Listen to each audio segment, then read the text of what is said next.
It struck me today that there's something really typically German, or something that I consider to be really typically German, that I haven't talked about on this channel. But in order to talk about it, I'm going to have to take you with me into Dortmund. Come on.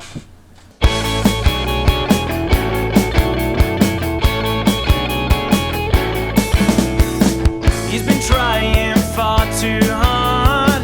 He's been crying cause it means oh so much. He's been reading the lonely hearts, breaking a few but so far no luck.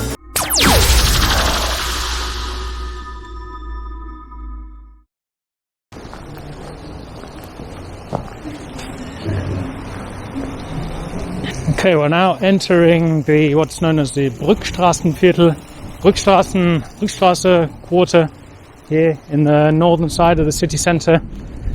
And as you may or may not be able to appreciate, there's not many people about, but as you can maybe appreciate from my little Schnutenpulli here, my snout jumper, is that there's now compulsory wearing of masks in most of the areas of the city centre. It started off with the Westenhellweg and the Ostenhellweg, the main pedestrianised zone in the city, and they also spread to the Brückstraßenviertel.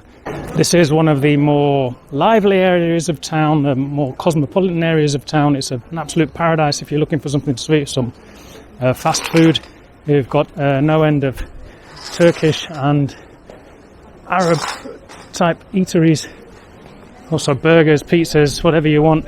There's always something going on here, and during the current crisis, if you're like me, you'll follow the City Council's Facebook page to get all the updates and things, but you'll also, if you've got any sense, you'll avoid the comments section, because it seems just a paradise for the racist trolls on Facebook. This place is great, by the way, Lord. Completely vegetarian or vegan. But as I say, avoiding the comments section of the Town Council's Facebook page is often quite necessary for survival. The racist trolls are out and about. The thing is, when they first brought in the compulsory mask wearing for the city centre, it was just for the pedestrianised zone, the busiest area, the shopping centre, and not the Brückstraße, which, to be honest, does get busier and it's much more lively. And also at the same time, you have statistics being released about how on our side of the town, the so-called Nordstadt, which is, if you don't know, Dortmund is traditionally the working class area. It was always where the workers lived. So the poorer area of town traditionally, and of course since the waves of immigration in the post-war area, is of course the most multicultural area. That's where not most immigrants, but where we have the highest concentration of immigrants, and most mixed area. I think it's a great place, multicultural place, but of course, like any poor area of town in any other city, it's where the highest concentration of cases of this new virus have been, of course, and that is just the nature of the beast. To be honest, it's mirrored in places like Madrid, for example, where you have a local government locking down poorer areas where the concentrations are higher, but these are where all the people that are working in the service industries are, so they're being exposed every day in their everyday work to other people working under conditions which don't allow you to socially distance. These people are not going to be working in the home office, as they call it in Germany, working from home, and they'll be commuting to the richer areas. You got ridiculous situations where people from poorer areas of Madrid commuting to the posh areas of Madrid to serve the rich people drinks, and then coming home and being in lockdown, and everybody in the richer areas are out celebrating. And it's exactly the same thing that happens here. We get no end of comments blaming the Nordstadt on its high figures for the virus, and it's bullshit. Now, I know I promised you something typically German, and I've just gone on about something less typically German, a sort of more multicultural area in Germany, but I promise we will get to it soon. But as is tradition, whenever I come into the town, I always do a little bit of window shopping here at the camera shop, the photo shop, Coesfeld. I actually made a bit of a joke of this with my patrons, people that support me on Patreon. Whenever I do the extra vlog for them, I seem to go out and test out some camera gear, and try not to go on too much about it, because it gets very, very nerdy, I'm really into, just typical bloke to be honest, into his gear. Spent far too much money on this kind of thing, camera gear.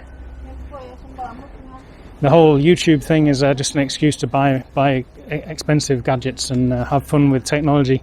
I've spent far too much money on it, as I say.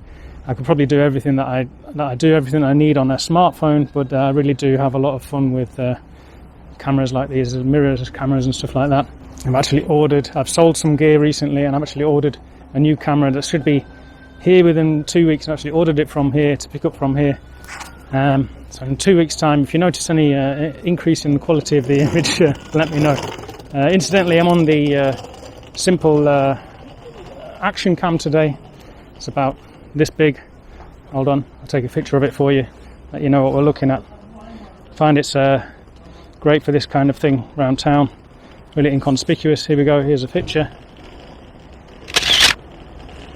If you are interested in the gear, there's links down below to everything that I use on the channel. As I say it's overkill, but if you want to waste money just like me, then the links are down below. Also, I mentioned Patreon. At this point, I'd like to thank all my patrons very much from the bottom of my heart. Thank you very much for your support. If that's something you're interested in, getting access to the exclusive content, there is a link down below to Patreon. But now let's continue walking through Dortmund and find you something what I consider typically German.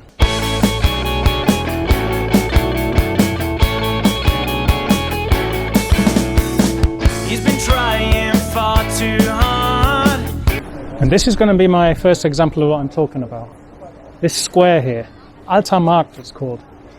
Nothing really impressive. I mean, it's quite a nice area. It's a great place to come in summer and eat out here. There's lots of tables outside, lots of bars. Maybe not quite so interesting cosmopolitan as the Bruckstrasse, because it's all kind of more like franchises and stuff like that. But it's a great busy area in the summer. People sitting out, having a beer and stuff. But a big, relatively large, wide open space in the middle of the city centre. And only like a few meters this way, here we are. Something all much more impressive. An even bigger square. Now this won't seem that unusual, certainly to the German viewers, and certainly to German viewers who are from bigger cities or any size of cities that is not in the Ruhr Valley area, because I think, quite rightly, you have to bear in mind where we are. You also have to imagine that the crane there and all that scaffolding isn't there. This is a much bigger space. It reaches right over there to the Commerzbank, right to the side where the church is over there. But bear in mind where we are. We're in the Ruhr Valley area, in the most densely populated area of Europe, in towns which are notoriously claustrophobic. The towns here have a reputation, quite rightly, for being, I mean, to be honest, if you want to put it bluntly, be straight talking like you should be if you're from the Ruhr Valley area. We have some of the ugliest cities, because these are the cities that were bombed during the war, and they had to be built rather quickly, hastily after the Second World War. And you know, some of the urban planning was, of course, kind of random and kind of practical rather than aesthetic. Now, somehow though, Germany has managed to incorporate these fantastic wide open spaces into its cities, even in the cities that are really, really renowned for being, as I say, claustrophobic, higgledy-piggledy, thrown together.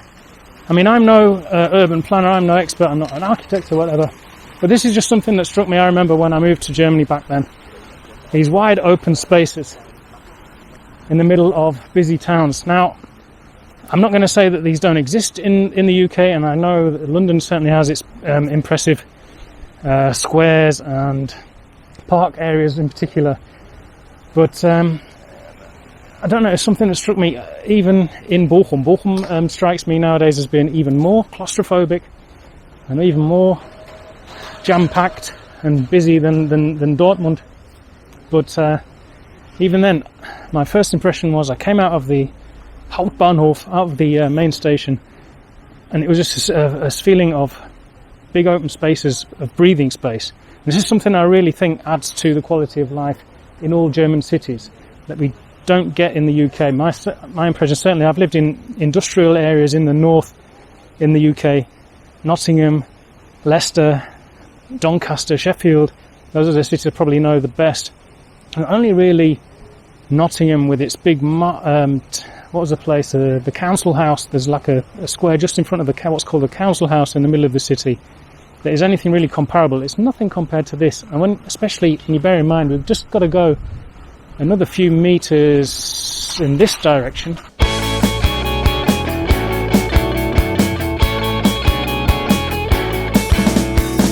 Literally just a minute's walk around the corner and we are here. And it's another one of those wonderful spaces.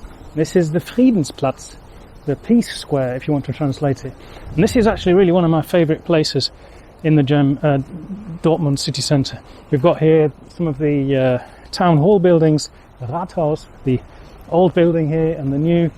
I think that is really well done. I mean, as I say, I'm no architect, I'm no urban planner, but this is one of my favourite places. It's like, if you're in the hustle and bustle of the city, it's getting too much for you. This place, to me, just says, breathe. Breathing space. There's this one thing that struck us all the students, I remember, where they came on our year out, when we came to Germany. We were all studying German. We were spending the first time away from home for any longer period out in another country. We all come to Germany, and we made the rather bad taste joke about it being Lebensraum, living room. Germans still are in their pursuit of living room. Bad taste joke, I know, but there's something about it, about this space, that says to me quality of life that I still find impressive, especially, as I say, being in the Ruhrgebiet, in the Ruhr Valley area.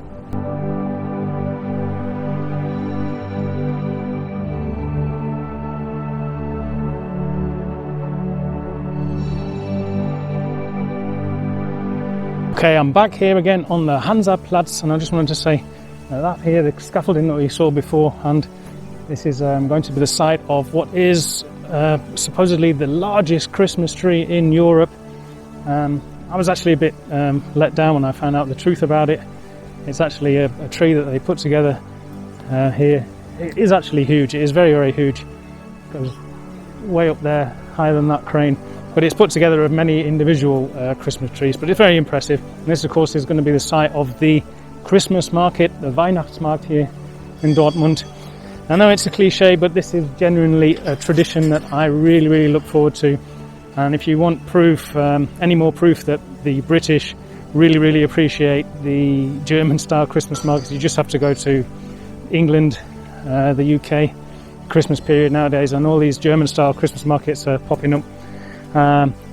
I was surprised by it last year. I was in Birmingham. I think I did a video. You can see that video by clicking on this link. One of these sides, I think it's that side. A massive, supposedly Frankfurt-style Christmas market, and it is really one of those great German traditions. I genuinely do look forward to the Christmas period and a few visits to the Christmas market for some mulled wine, Glühwein. But it's going to be a bit different this year. It's going to be a strange old situation. Going to be lots of restrictions, lots of physical distancing, and I don't know if it's going to be quite the same. I'm certainly not going to be down here as regularly as I was. I don't know. What are your plans for Christmas? Do you have a local Christmas market where you live? Do you think you'll be visiting it? Do you think it's going to be strange this year? I mean, luckily we weren't expecting any family over from the UK or anything, or from Spain. We enjoy a quiet Christmas. If it's just me and Connie and dogs, and fine by me.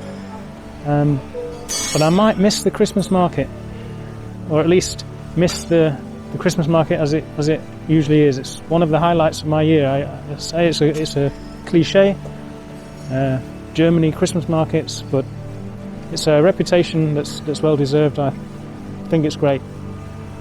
Let me know what your plans are for this Christmas, whether you're a big Christmas market fan. Well, we're on the way now to another part of the city which is important for the actual subject of this video, which is the big open spaces, the squares, and the quality of life, the breathing space, I'd call it, that you get in German cities. And that will be our last stop. But let's go through the hustle and bustle of the Westenhellweg on our way there.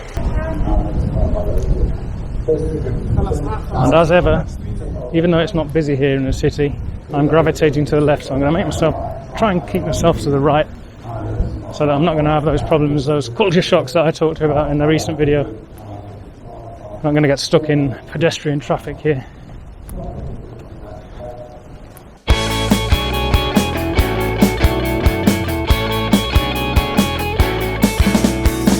And this is our final destination. We are, of course, at the Hauptbahnhof, the main station. This is where we're going to end our journey. For most people, this will be where their stay in Dortmund will probably start. And you've got to imagine it like this. If you were not here, but rather on the other side, over here. So you've got to imagine, you've just got off your train here, and this is what awaits you.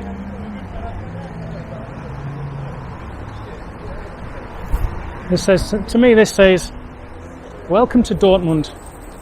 Now breathe. And I'm going to show some pictures, if I can find them online, of Leicester, the city's central station in Leicester. To just compare a similar size, well, a smaller city to be honest. But just what the welcome is like, the urban planning welcome is like when you get off a train in England. I mean, look at this, big wide pavement area.